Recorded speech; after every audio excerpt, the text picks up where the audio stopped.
T'as déjà suivi une recette de cuisine qui avait l'air inratable. Tu mesures tout au gramme près, tu suis chaque étape, tu fais exactement ce qui est écrit. Et au final, ton gâteau s'effondre parce que ta pâte est trop sèche. Bref, t'es deg.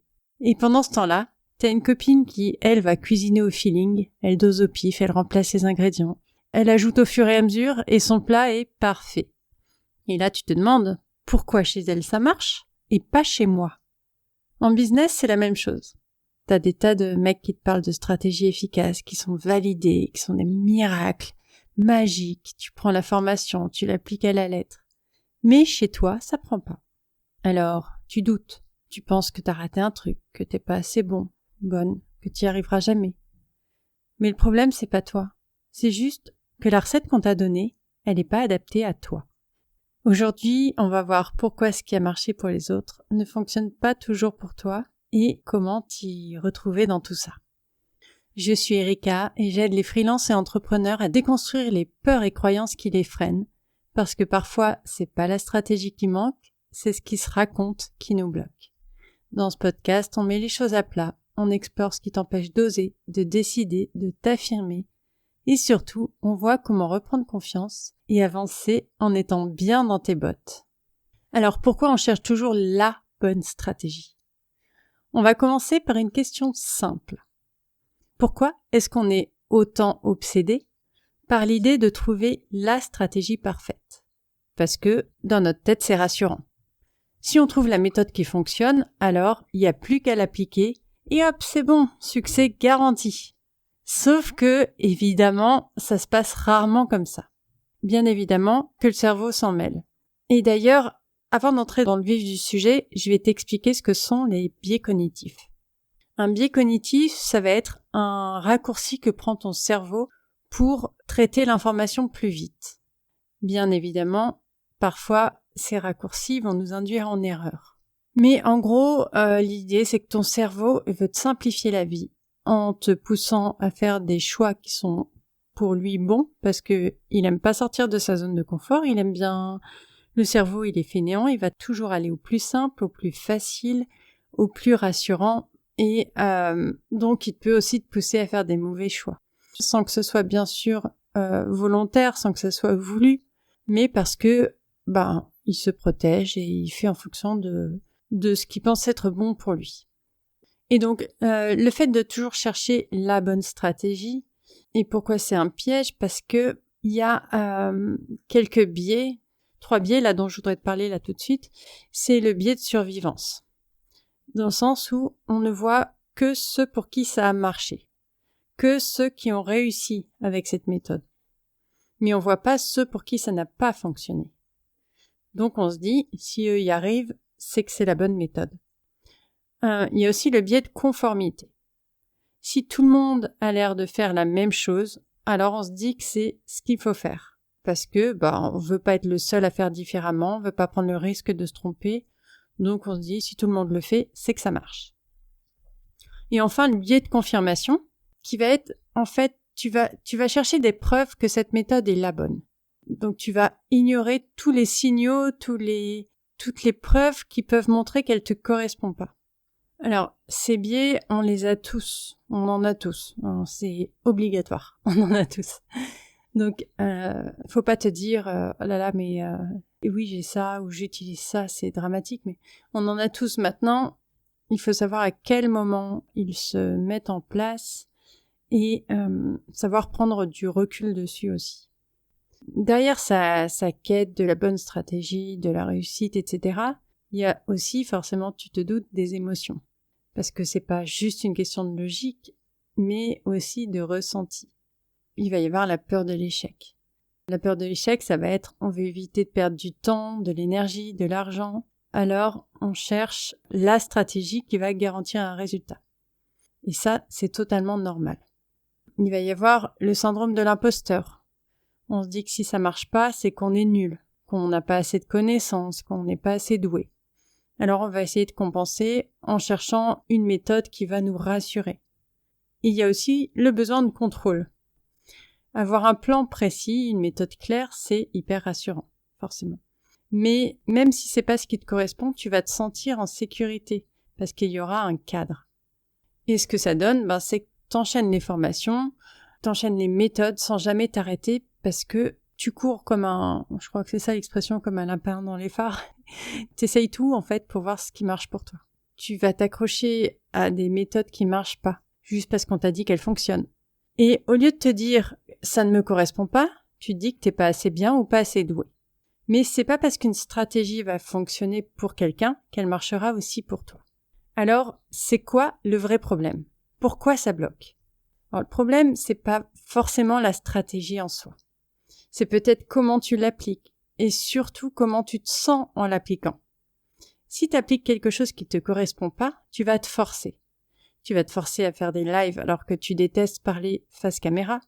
Tu vas te forcer à lancer une stratégie ultra agressive alors que toi, ton approche, elle est plus en douceur. Tu vas t'obliger à poster tous les jours parce que il le faut. Ça fait que pour toi, c'est lourd. Tu le vois comme une contrainte et t'y mets pas de cœur ou tu lâches l'affaire. Une autre possibilité, c'est que tu crois pas en ce que tu fais. T'as suivi une formation qui te dit « fais ça, ça marche », mais tout à l'intérieur de toi, tu doutes. Quand tu parles de ton offre, t'as du mal à être convaincant. Parce que toi, t'es pas forcément convaincu. T'es en train d'appliquer une méthode sans vraiment y croire. Donc forcément, les prospects le sentent. Et ça marche pas. Troisième point possible, c'est que tu suis une stratégie qui est logique, mais pas intuitive. Sur le papier, c'est nickel. Mais toi, tu ressens un blocage qui te fait procrastiner, qui te fait douter, qui te fait repousser. Et forcément, plus tu t'acharnes, plus ça te vide. Parce que, en fait, t'as juste l'impression d'être en pilote automatique, mais pas vraiment engagé. Alors, si tu ressens un ou plusieurs de ces signaux, c'est que c'est pas la bonne approche pour toi. Si tu ressens de la lourdeur ou une contrainte, c'est que tu te forces. Si tu as du mal à passer à l'action, tu vas procrastiner. Si tes résultats stagnent malgré tes efforts, ça ne fonctionne pas et tu ne sais pas pourquoi. Si tu perds la motivation, ce qui devait à la base t'aider, te fatigue plus qu'autre chose. Ça, ce sont des signes qu'il faut arrêter de vouloir faire comme les autres et trouver une façon de faire qui te correspond à toi. Alors, comment faire autrement? Comment arrêter de chercher la bonne recette et construire ton propre style à toi? Déjà, faut savoir que personne ne va venir avec ta stratégie idéale toute faite. C'est à toi de la créer en expérimentant. Je te dis pas de te faire accompagner dessus, évidemment, mais il faut vraiment trouver quelqu'un qui soit à l'écoute de ce que tu veux, de comment tu fonctionnes, de ta personnalité, ou le faire toi-même en suivant ses conseils. C'est-à-dire, le premier, ça va être de tester et de voir ce qui marche pour toi. Tu peux essayer différents formats, écrit, vidéo, audio. Tu peux jouer avec le rythme aussi, que ce soit quotidien, hebdomadaire ou juste quand tu te sens inspiré, quand t'en as envie. Toujours en gardant en tête quand même que si tu te montres pas, on ne te verra pas. Donc, je parle pas de forcément voir ta tête, mais voir ce que tu fais. Donc, que ce soit écrit, vidéo, audio, que tu sois quelque part présent. Essaye des choses. Regarde ce qui te fait du bien, ce qui te donne de l'énergie, et ce que, au contraire, tu fais à contre-cœur. Ensuite, tu fais le tri et tu ajustes. T'as essayé une méthode et ça te saoule, essaye peut-être de la modifier au lieu de l'abandonner. T'as testé un rythme de publication qui te crève, allège-le. Si quelque chose ne te convient pas, c'est pas toi le problème. C'est juste qu'il faut l'adapter. Et enfin, tu te reconnectes à toi et à ton énergie. Qu'est-ce qui te met à l'aise? Qu'est-ce qui te motive? Est-ce que ce que tu fais te donne envie de continuer ou est-ce que ça t'alourdit? Plus c'est fluide, plus ça a de chances de fonctionner. Beaucoup de gens se plantent parce qu'ils veulent une méthode clé en main et qui soit efficace tout de suite. Mais trouver son fonctionnement à soi, c'est pas instantané.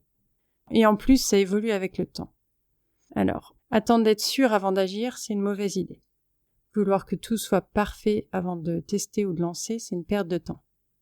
Se forcer à copier ce qui te ressemble pas, ça va juste faire l'effet inverse. Donc, tu l'auras compris, le seul moyen de trouver ce qui te convient, c'est de tester. Alors, au lieu de chercher la bonne stratégie, Essaye juste de changer un truc à la fois ou de t'améliorer de 1% par jour. Maintenant, il y a une dernière chose à intégrer là-dedans, c'est que au lieu de te dire « je dois trouver la bonne stratégie », dis-toi plutôt « je dois trouver ce qui me convient à moi ». Au lieu de penser « si ça marche pas, c'est que je suis nul », dis-toi « si ça ne marche pas, c'est peut-être juste pas la bonne approche pour moi ». Et si tu as tendance à te dire « il faut que je suive ce qui fonctionne pour les autres », retourne la question. Et si je pouvais ajuster, modifier et créer ma propre façon de faire? Tester seul, ça peut être long. Surtout si tu sais pas ce qui coince vraiment, tu vas continuer de chercher au mauvais endroit. Peut-être que ton problème, c'est même pas la stratégie. Peut-être que c'est comment tu l'apportes, comment tu l'assumes, comment tu l'incarnes. Et ça, c'est peut-être compliqué à voir seul parce que ça demande d'aller creuser un peu en soi. On est très souvent pas capable de le faire soi-même. C'est pour ça que même les coachs se font coacher parce qu'on est des êtres humains et qu'on va pas forcément là où c'est inconfortable pour nous. C'est pour ça que j'accompagne des entrepreneurs comme toi ou pas que des entrepreneurs, mais les gens qui ont besoin de se poser les bonnes questions, de comprendre et de dénouer ce qui bloque. Donc, si t'en as marre de perdre du temps à tester des choses qui ne marchent pas, que tu veux qu'on regarde ça ensemble, on en parle. Je vais te donner un petit défi pour clôturer cet épisode. Prends 5 minutes et note ces 3 choses. Le premier, c'est une méthode ou un conseil que tu appliques aujourd'hui sans te poser de questions. Et tu te demandes, est-ce que ça me convient vraiment? Est-ce que je suis OK avec ça? Est-ce que c'est fluide? Est-ce que ça me prend de l'énergie ou pas? Voilà, tu notes tout ça. Le deuxième, c'est qu'est-ce que tu repousses depuis des semaines? Et si tu repousses, demande-toi, est-ce que ça me correspond ou pas? Est-ce qu'il y a une peur derrière? Est-ce qu'il y a une incompatibilité ou quelque chose? Pareil, tu notes. Et le troisième point, c'est trouver le premier petit ajustement que tu peux tester. Ça peut être ralentir le rythme, changer de format, arrêter de te forcer, n'importe quoi. Ce fameux petit pourcent ou cette fameuse première petite chose que tu peux faire. Alors, ne révolutionne pas tout d'un coup. Comme je t'ai dit, une chose à la fois. Parce que c'est en avançant que tu vas trouver ce qui te correspond, mais pas en cherchant la recette miracle. Et franchement, si je te dis tout ça, c'est parce que moi aussi, j'ai galéré longtemps. J'ai passé des mois, des années même presque maintenant, à tester des stratégies, à suivre tout ce que je voyais et entendais, en pensant que si ça marchait pas, c'était de ma faute. Et puis j'ai fini par trouver la bonne personne pour m'aider à trouver ce qui me correspond. Et là, j'ai compris tout le temps que j'avais perdu, à essayer d'appliquer des méthodes qui n'étaient pas faites pour moi. Aujourd'hui encore, je teste, j'apprends, j'avance, et c'est exactement ce que je te souhaite. Parce que, au final, le but n'est pas d'appliquer une stratégie parfaite, mais d'avancer, d'expérimenter et de trouver ce qui te convient à toi. Donc si cet épisode t'a parlé, viens me le dire.